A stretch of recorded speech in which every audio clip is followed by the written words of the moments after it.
Hey, I'm going to quickly go over the homework, hopefully make sense of some of the big ideas we learned about angular momentum. And let's start with the example problem on page 11, which is the homework.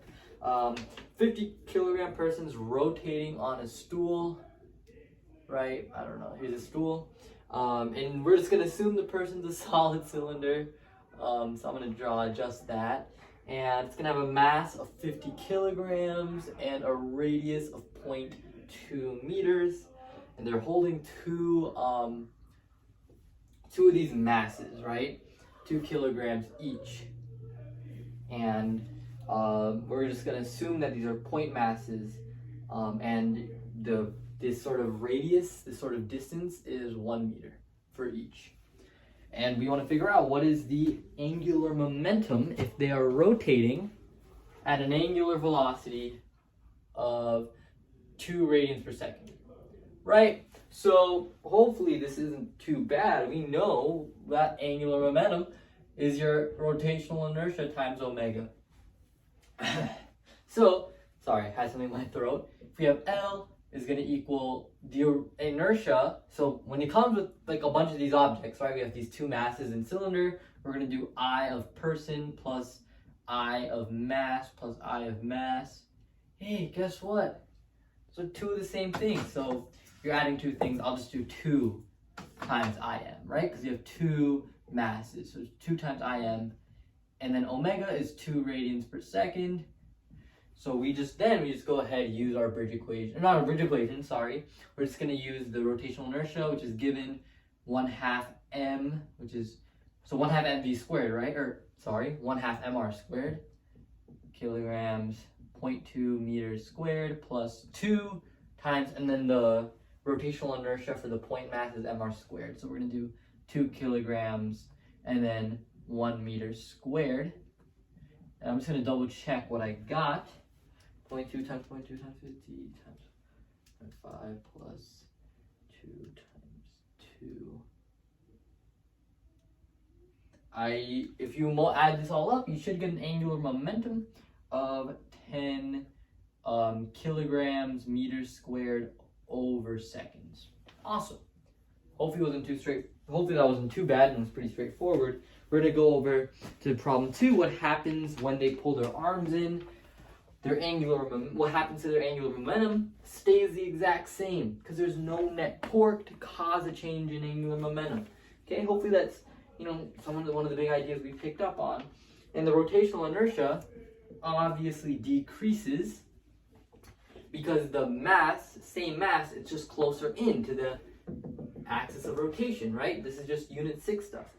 Angular speed is going to go up because we know that the momentum didn't change, right? And we know momentum is equal to I times omega. If I went down, omega has to go up. The speed has to go up for the angular momentum to stay the same. Awesome. Let's go on to number 3.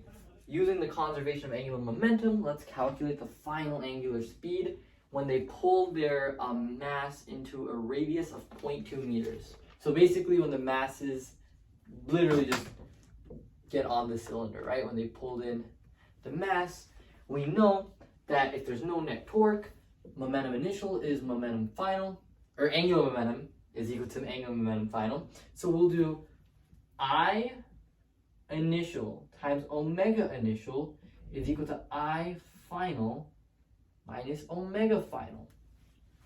Actually, we don't even have to do this I initial, omega initial, because we know the angular momentum is just 10, right? We calculated that. So we can just put 10 for the initial angular momentum, because it's not going to change.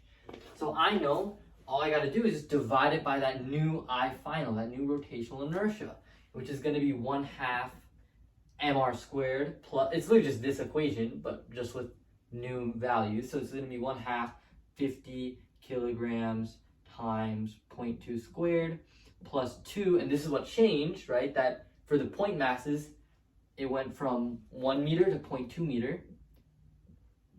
I guess, I don't know. 0.2 squared. Hopefully this makes sense.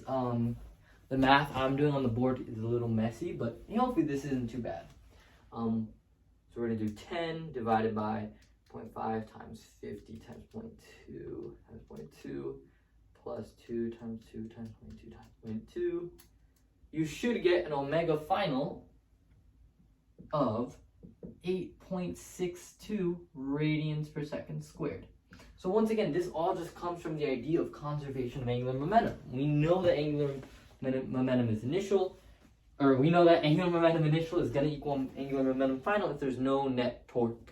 And we will finish things off with this person spinning thing. Oh yeah, number 4. Okay, yeah. Why must a person be spinning in order for this trick to work? Well, guess what? If this person wasn't spinning, right, or didn't have any angular momentum, when you pull your arms in, your final momentum is still going to be 0 because that's not adding any torque, right? There's no perpendicular force causing you to rotate. You're still going to have an angular momentum of 0. And we know angular momentum is I times omega. Your rotational inertia, is not 0, right? So if this is 0, we know this can't be 0, so this has to be 0 as well. So that's why you won't change your movement. You need angular momentum to begin with. So let's do this number 5, fill in the blanks, and we'll also explain what's going on here.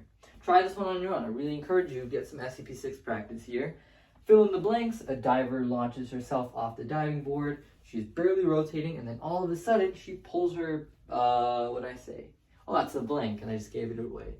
She pulls her hands in, and she starts rotating very quickly. I'm sorry. But right before she, hits the water, she blank, and then is barely rotating again. Explain how your diver is able to do this. For that blank, where they're barely rotating again, her rotational inertia was really small, her angular momentum stayed the same, so if her rotational speed went down, her I had to go up, right? Like she needed to extend her arms. So that second blank would be pull her arms out. So let's explain, I kind of already mentioned it, but explain how the diver is able to do this. The diver initially has some angular momentum. She's barely rotating. That counts as angular momentum, right? So when she's able to pull her arms in, or pull her whole body in, to be honest, and then, extend herself out, she is decreasing. So it's really the same idea, right?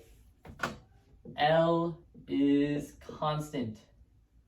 So if you have a big I, you'll have a little w, right? With that angular constant, right? But then when you decrease your I, you're going to have a big W because angular momentum is conserved. That's the big idea behind that explanation.